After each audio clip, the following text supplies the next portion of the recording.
So I'm Stephen Boisvert, and I'm presenting quality diversity genetic programming for learning decision tree ensembles. So starting with background, decision trees are an example of supervised machine learning. For a given data point, a trained decision tree model will attempt to predict a final classification label or regression value. The model works by executing a series of tests against the input data point. The outcome of each test determines the next branch traversed by the point. Traversing a final leaf node causes the model to output a prediction associated with that leaf. Decision tree ensembles use the output from multiple decision trees to produce a single final prediction. There is flexibility in how the individual outputs are integrated together. For example, simple voting strategies take the most frequently chosen output as the final choice. If individual trees output additional context about their vote, such as confidence, that information can be used to weight the votes. Other more advanced strategies, such as meta-learning and stacked generalization, include another layer of learning for the integration. In this project, we use the sum rule for integrating decision trees. In this algorithm, each individual tree outputs a confidence value for every possible label. The confidence value for a given label at a given leaf node is determined by the representation of that label in the data which traverse that leaf during training. After all trees output their confidence values, the sum is then calculated for each label. The label with the highest confidence sum is chosen as the final output. Diversity and correlation are key concepts in decision tree ensembles. In Breiman's paper on random forests, he derives a relationship between the upper bound of generalization error of an ensemble classifier and the individual strength and correlation between the trees composing it. Breiman notes that this upper bound is likely to be loose. However, it suggests that to improve the accuracy of our final ensemble on unseen data, we should prefer stronger trees with lower mean squared error. Perhaps more interestingly, we should also prefer trees with lower predictive correlation. To illustrate this somewhat, in the extreme case where all trees are perfectly correlated and have identical output, the process of ensemble integration adds nothing to the algorithm over any of the individual trees. The way in which decision trees are generated plays a significant role in the correlation of their predictions. Perhaps the most standard way to generate decision trees is to use a greedy heuristic. The algorithm starts by taking all training data, then determining which potential test maximizes a chosen split criteria with respect to the resulting divisions of data. There are several options for the split criteria. However, they all essentially favor increasing the purity of the labels in each branch group. In the example here, our greedy algorithm would likely favor test A over test B. The process then repeats to create subtrees at each branch using the divided data groups until some termination condition is reached. For example, we may terminate based on tree height or the size of the data group or a sufficiently high split metric. The greedy heuristic is deterministic. This means that if we create an ensemble of trees generated in this way, they will be perfectly correlated, and we may as well use any of them individually instead of the ensemble. Breiman introduced a process called bootstrap aggregating, or bagging, which adds some randomness to the process by modifying the data which is input to the generation of each tree. The bagging process starts by creating a new empty dataset. Then data points are chosen from the original training set with replacement until the two sets are of equal size. There are likely to be both duplicated and omitted points, with the expectation of around 62% of the original training data being represented in the new set. Another strategy for generating decision trees is to randomize the construction of the trees without considering a split metric.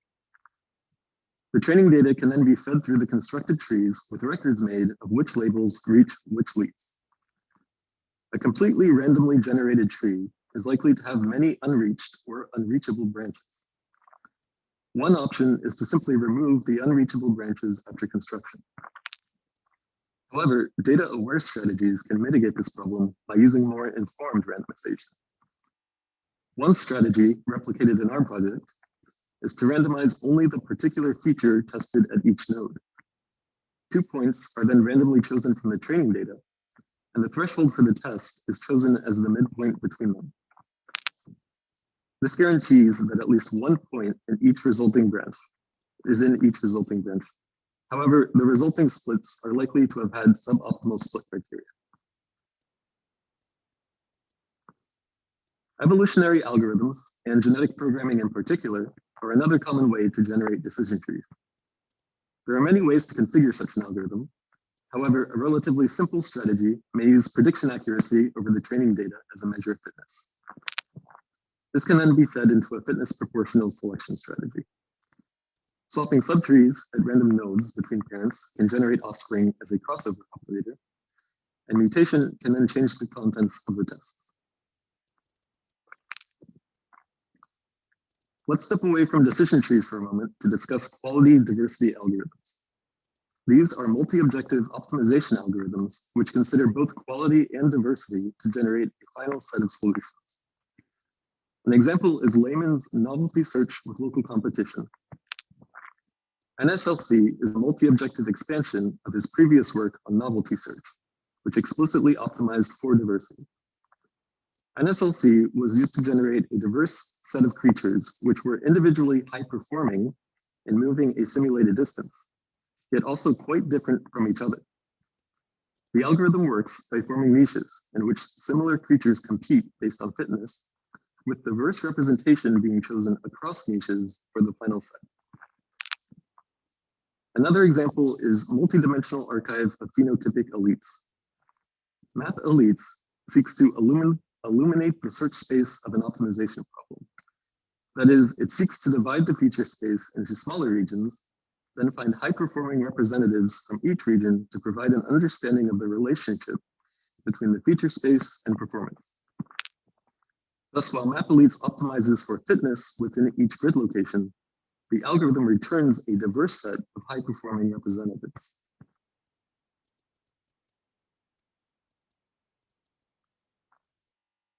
Cully identifies the similarities between these separate algorithms and proposes a unifying modular framework which allows for the consideration of NSLC and Map Elites as different configurations of the same underlying algorithm. This modular framework consists of 3 key components. First, the behavioral characterization describes a particular individual and is used to determine diversity between solutions. Next, the container is used to maintain the population of solutions throughout the algorithm's execution. The algorithm can then return the container in its entirety or any chosen subset of its contents. Finally, Cully identifies selection operators, which are used to determine how new solutions are generated for consideration during the search process. In this project, we implement Cully's framework for the generation of decision tree ensembles by filling out its modular components. First, we create a behavioral characterization for decision trees. We do this by noting the prediction made by a tree for every point in the training dataset, then storing the results as a vector.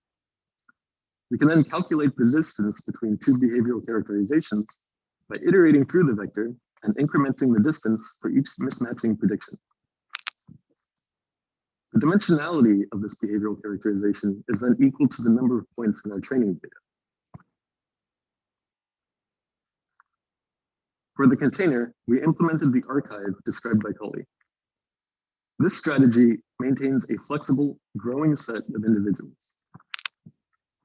The addition to the archive container is based on distance operations between behavioral characterizations. To consider a new point, we find the closest 2 points already in the archive. If they are both further away than the threshold, we add the new point as it is diverse. If they are both closer than the threshold, we do not add the new point. If one is closer and one is further than the threshold, we may replace the closer point if our new point has higher fitness. Our choice of behavioral characterization essentially ruled out the direct use of the grid container. The high dimensionality of the characterization would result in a large number of grid locations to maintain. Additionally, the behavioral characterization is highly tied to predictive accuracy, since it is itself a record of predictions. This means that individuals within a single grid space would have identical accuracy, removing the benefit of local competition.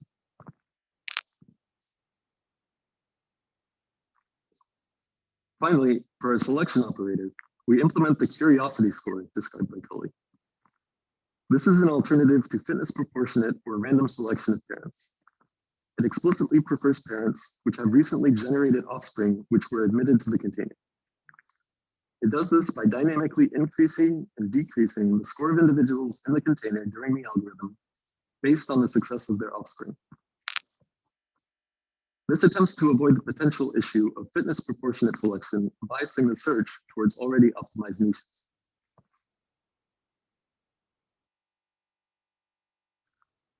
Finally, we implement the crossover and mutation components to generate new offspring from the selected parents. Our crossover operation swaps random nodes from the parent trees at the same height, ensuring a static tree structure for all offspring. Our mutation operation is a fixed probability to modify the threshold or value of each test in an offspring. For our experiments, we maintain a somewhat simple tree structure for comparing the results between different algorithms. We restrict the structure of trees to be binary trees of height 4. Trees are pre-pruned such that leaf nodes use at least 1% of the original training sample to make their predictions. Ensembles consist of 50 trees, except where otherwise mentioned. Additionally, we tune our QD algorithm such that it is restricted to 10,000 generations, except where otherwise mentioned. Our archive threshold value is tuned at runtime to keep the archive limited to a manageable size. We found that keeping a limit of 350 randomly generated trees from 3,000 candidates as a starting point was manageable. Finally, our mutation rate is 2% for each node in the tree.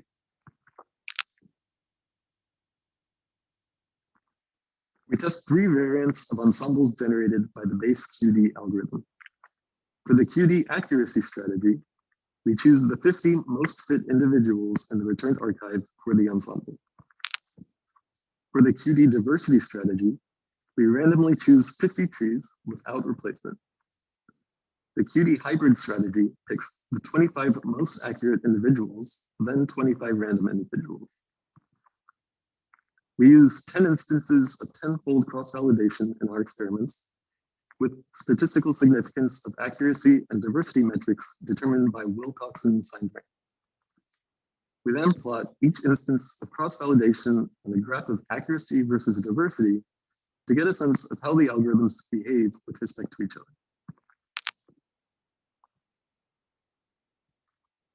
Our results are shown here over 9 datasets from the UCI machine learning repository. Results which are not significantly worse than the highest are in bold. Note that though the best algorithms for quality are somewhat spread between the algorithms, the QD diversity algorithm has the highest diversity for almost all datasets. Let's take a closer look at the results.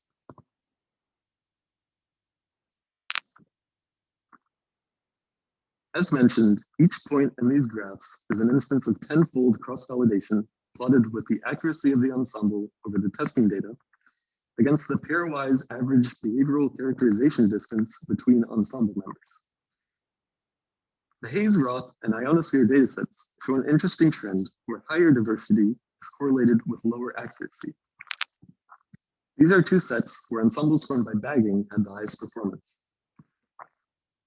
This may be a case where it's important to remember the strength term in the generalization error bound. Diversity will not help our final accuracy if the additional trees do not have individually high performance. Another point to note here is in the ionosphere dataset on the right. We see a cluster of gray QD hybrid points with higher accuracy than a cluster of green random points, despite the same diversity range. We will consider this more later.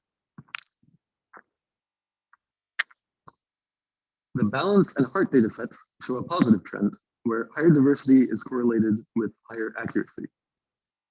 Our QD diverse variants perform well here, with the QD accurate and QD hybrid variants covering the range of diversity between random and Bayesian.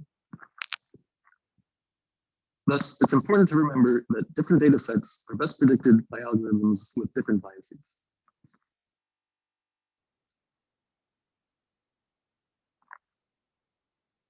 The breast cancer and glass data sets show a middle range of diversity with higher accuracy than either extreme.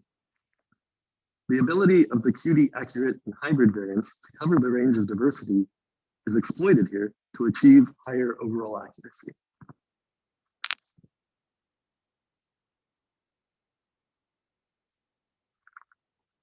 Finally, the dermatology and flags datasets do not show quite a simple trend between diversity and accuracy.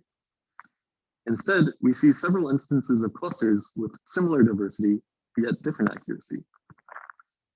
These relationships highlight the effect of local optimization in the QD algorithms, which results in relatively successful multi-objective optimization. Though we see a familiar negative trend in the dermatology dataset on the left, we see an outlier case where the yellow QD diverse cluster has higher accuracy than the green random cluster, despite higher diversity.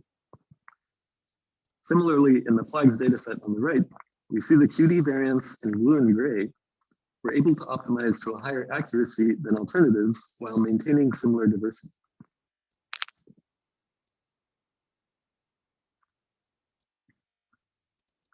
The QD algorithms container uses explicit rules to maintain both the diversity and quality of the solution set. Thus, one may question how reliant the algorithm is on the container versus the underlying search algorithm. Here, we examine the effect of the underlying evolutionary algorithm when compared to random search. That is, we replace selection and crossover with generation of new trees using the random algorithm. This experiment operates for 100,000 generations in the glass dataset using a single instance of tenfold cross-validation. We see the container grow more quickly using random generation, while we see more container replacements using the evolutionary generation. This indicates the effectiveness of the evolutionary algorithm in local optimization, though perhaps a deficiency in search coverage with our configuration. However, these two trends combine to show an increase in average accuracy of the trees in the container using the evolutionary generation, with a decrease in accuracy using random generation. Thus, we can infer the evolutionary algorithm is key to the local competition taking place.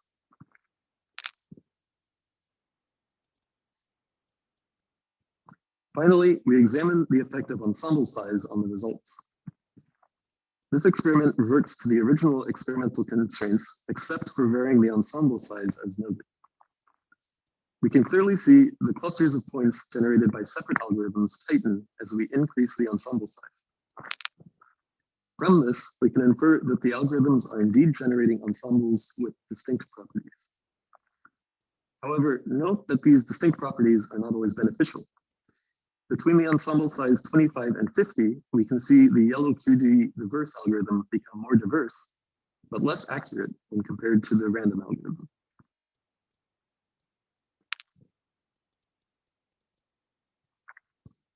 In conclusion, we have shown that the QD algorithm framework is an effective strategy for generating diverse decision tree ensembles. We have also seen instances where the QD algorithm variants generate ensembles with higher accuracy than alternatives which have similar diversity. Even in cases where higher diversity is not correlated to higher accuracy, the QD algorithm may be useful for exploring that relationship.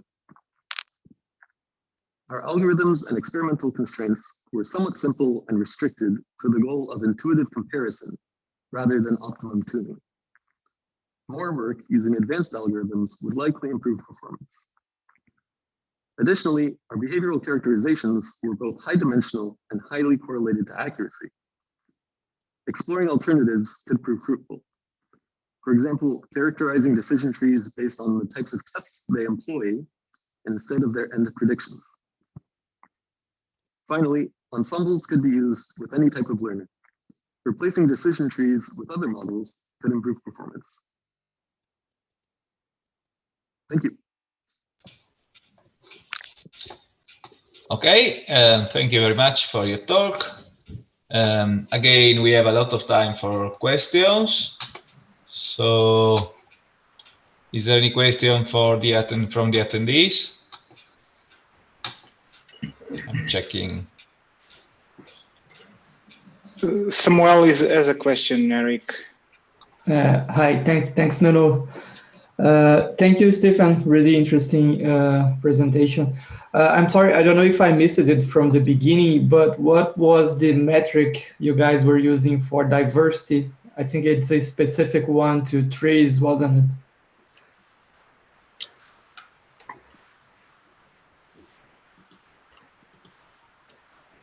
Predictions over the training data set. And then our diversity metric in the graphs was based on the average pairwise behavioral characterization distance between individual trees inside the ensemble. So it's a measure of how differently the trees in the ensemble predict differently from each other. Okay, perfect. Thank you. Thank you. Looking for other questions. I'm not seeing any other raised hands. I have a quick question, Eric. Yes, please, Nuno. Thanks for the talk. I have a question concerned the experimentation. You are using accuracy as a metric of success, and my question is: are the data sets balanced? And if not, how do you deal with this to make sure that the results of your approach are correct? Thanks.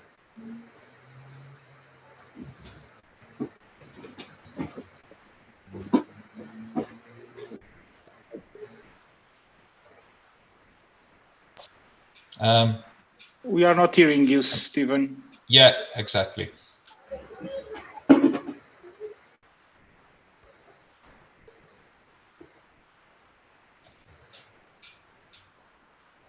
No, still not hearing you. I'm sorry. You are not muted, actually. We don't see the red mic, but we are not able, at least Nuno and me are not able to listen to you, but I think it's working for not properly for everyone. Let's see.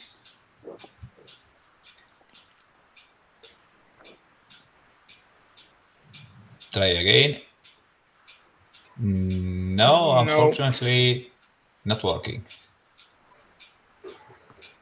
The perils of doing this in the in Zoom.